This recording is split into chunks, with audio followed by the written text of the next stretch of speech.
give me fuel, give me fire, give me that which I desire. Ooh.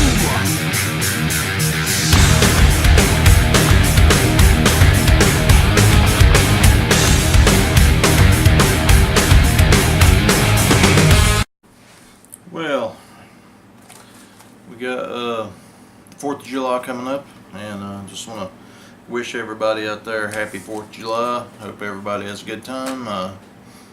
If you're going to see fireworks, enjoy that, or if you're just going to lay back and take it easy and drink good cold beers, go ahead and do that. But I'm introducing a new little thing I'm going to be doing during the week. It's going to be called the Nascar Weekend Wrap Up. This is episode 1, and just talk a little bit more about some stuff with NASCAR, and get my thoughts on the things that's going on around the NASCAR community. Just a bunch of stuff. But first of all, I want to show you guys a car I picked up this weekend. Really cool. I hadn't had this one. It was a you guys see it's a Martin Truex Jr. Las Vegas 2017 win. It's really cool diecast. It's got lots of confetti on the car, if you can see it. So this is a Wave 11 of 2017, and you can see on the back of it, it's got the cars there. Looks like we have the Dale Jr. car, which I seen that, and I may purchase that one. Jamie McMurray, Truex, Justin Allgaier, Kyle Larson, Jimmy Johnson, Stenhouse, Harvick, and looks like Trevor Bayne. So yeah, this is pretty cool to add to my collection. Really enjoy that. But let's get back into NASCAR. Here with the what I call the weekend wrap up. First of all, let's just say what a race we had this weekend. It was by far the best race of the year. It's kind of, it's like Earnhardt Jr. said. It's kind of more of a, that was more of an 1980s type of a race. You got people banging, beating around, trying to get that win. That was incredible. The more I watch the replay, I'm like, oh, this is just awesome. That's the way racing is supposed to be, and so enjoyable to watch.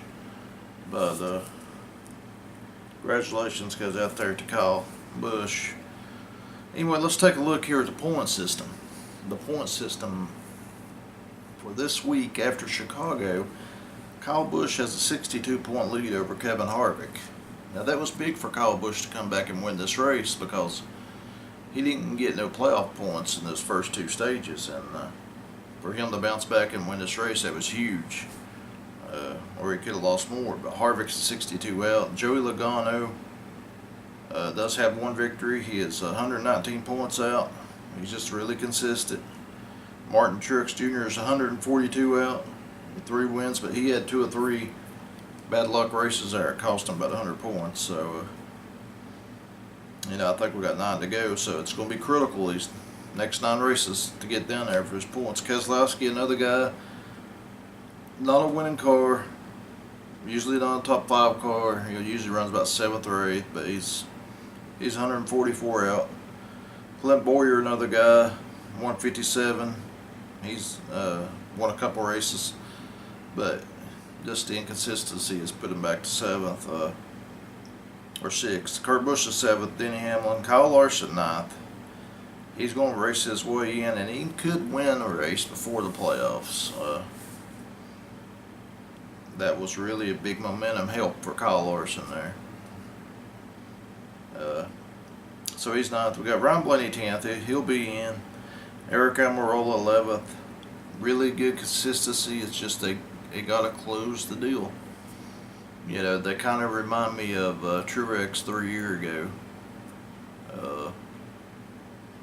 They're running good every week, top 5, top 10, and now he's starting to lead some laps. And I think that if he could just get in that 1 win, that confidence level will go through the booth, and you'd see a 10-car competitive You really would. Jimmy Johnson 12th. He's going to hang on and make it. Chase Elliott 13th. Now, Chase Elliott is a guy I'm kind of worried about. I know we got 9 races to go, but he is not that far ahead of 16th. And actually, to tell you the truth, Chase is 14th in the points because Austin Dillon ain't up in there. So he's going to be consistent from here on out. So is Eric Jones. Eric Jones is 15th. You know, he had a good run this past weekend in Chicago, but he's got to be consistent. And Alex Bowman, the top 10 this weekend in Chicago. Alex is actually sitting 16th right now. And Ricky Stenhouse Jr. is 17th. Even though he's 16th in points, but they don't give it, Austin Dillon, they don't add it up in here where Austin won. So Austin Dillon is 19th in points with that victory. Now this is what I go back to where I don't agree with. I think if you win a race, you should be in the top 16 before you make the playoffs. That's just my opinion on it, because Austin is just not, he's not a playoff contender. He's shouldn't be in there. I think before the playoffs start, he'll end up about 23rd in points. I really do, going in there with that one win though. Jamie McMurray, just not enough consistency. William Byron, 21st. I think it's great for his rookie year to be able to run 21st. He might even finish in the top 20 in points this season. Ron Newman, another guy, just horrible. I mean, I hate to say it, but the RCR cars are just, I mean, they're pitiful. They're way behind. And Bubba Wallace, 24th. He's another RCR affiliate team. Struggling. I hate that Bubba is in such poor equipment, but you know, at least he's getting some experience for the future. So there goes my take on it, on these race standings for that. If you go to the Xfinity Series, we got Cole Custer leading the point standings, 3 points ahead of Daniel Hemrick. That's how close that is. 4 points ahead of Elliott Sadler. That is really tight. Christopher Bell, 28 points. I mean, this Xfinity Series is close, guys. I mean, we go all the way back to Ryan Truex. He's only 111 behind an 8th. So now they go from the top 12. Ross Chastain holds 12th place. He's got about 30-some point gap over Ryan Sieg. So, you know, that's going to be tough to make up there. So we'll see there. But with the Xfinity Series, it looks tight. In the Craftsman Truck Series, Johnny Sauter, 65-point gap over Noah Gragson, who I'm picking to win the Truck Series championship. Brett Moffitt, 3rd, who's had a hell of a year. Great for him. Grant Amfingers in our 5th. Justin Haley getting that win. Guaranteed him in the playoffs. Just a lot of, like I said, I don't watch too awful much truck racing, but what I do watch is fun. So yeah, get with that. But that was the standings. Now, here's what I think's what's going to happen here the rest of this year. We're heading into Daytona coming up this Saturday night, which I will have my race picks up in a day or two because it's a Saturday night race. Daytona could bring that other 7th driver to win a race and get in there. That's what I'm predicting. I'm predicting somebody new will win this race because anybody can win. Whenever you do your pick 5, it's pretty much a guessing game, and just hope for it. Hope for the best. Because like I said, anybody can win it. Now, after we get by Daytona, from there on to the playoffs, I think you'll see the same people: Harvick, Busch, Truex, Boyer, even Kyle Larson there. And there could be a couple other ones sneak in there and run decent, but you're pretty much going to see the same old stuff after Daytona. So, Daytona is a big race. To me, that is the biggest race from now to the chase because anybody can win that race. So that's going to be fun to watch, and see what happens there. I also wanted to say thanks to all my new subscribers out there, and let all you guys know that every weekend we have a NASCAR Cup race. I do a pick 5 contest. You put your 5 picks in. If all your picks are in the top 5, you will win a Dale Jr. diecast. They don't have to be in any order. So for the new subscribers, whenever I put out the picks video, you can put your picks down and try to win that Dale Jr. diecast. And thank you very much for subscribing to the channel.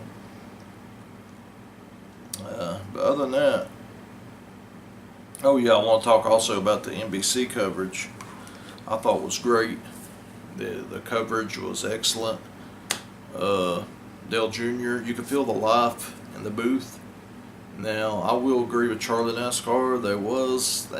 It could be like maybe one too many in there, because just had so many people talking, but the energy was there. The excitement was there. You could just feel it. They actually showed passing for the lead. And they showed good racing where the good racing was on the track. They showed it. It wasn't like Fox just putting one camera on 3 drivers the whole race. You know, they actually showed Amarola leading. It was great. I mean, it was good to see. Fox, I know a lot of people in there that's talking about Fox has got to make some changes, guys. I mean, they're just outdated. It's time for a change. Maybe with a couple people in the booth, and they need to do some other stuff too.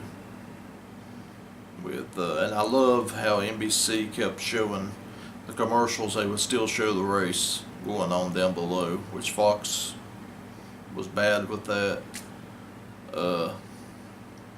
Fox wouldn't even tell you that. I mean, there's just a lot of stuff that Fox wouldn't tell you.